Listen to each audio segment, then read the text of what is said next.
Bangladesh cricket board BCB আজ দুপুরে আসন্ন টি-20 বিশ্বকাপের জন্য ১৫ সদস্যের স্কোয়াড ঘোষণা করেছেন।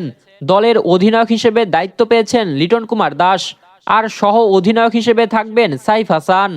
চলমান বিপিএলে ব্যাট হাতে দারুণ ছন্দে থাকা নাজমুল হোসেন শান্ত সেঞ্চুরি করলেও বিশ্বকাপ স্কোয়াডে জায়গা পাননি।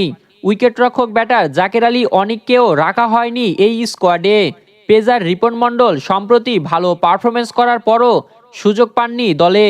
নির্বাচকরা ১৫ জনের স্কোয়াডে ৫ জন পেসার এবং ৩ জন স্পেশালিস্ট স্পিনারকে রেখেছেন।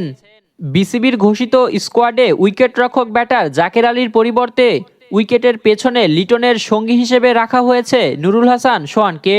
এদিকে টপ অর্ডারে লিটন সাইফের সঙ্গে আছেন তানজিদ হাসান তামিম ও পারভেজ হোসেন ইমন।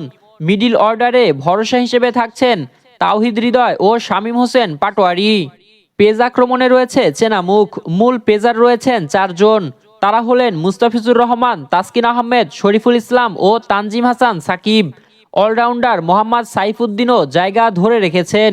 স্পিন বিভাগে লেগ স্পিনার রিশাদ হোসেনের সঙ্গে আছেন শেখ মেহেদী হাসান ও নাসুম আহমেদ।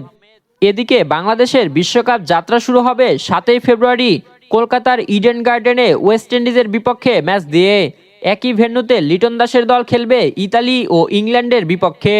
গ্রুপের শেষ ম্যাচে নেপালের বিরুদ্ধের ম্যাচটি অনুষ্ঠিত হবে মুম্বাইয়ে। তবে মুস্তাফিজকে আইপিএল খেলতে না দেওয়ায় তৈরি হয়েছে নতুন বিতর্কের।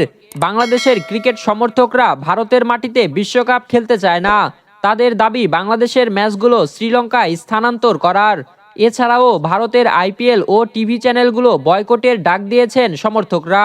আপনিও কি তাদের সাথে একমত? নিজের মতামত জানাবেন কমেন্টে। রাহুল আল আমিন, বিডিআই স্পোর্টস।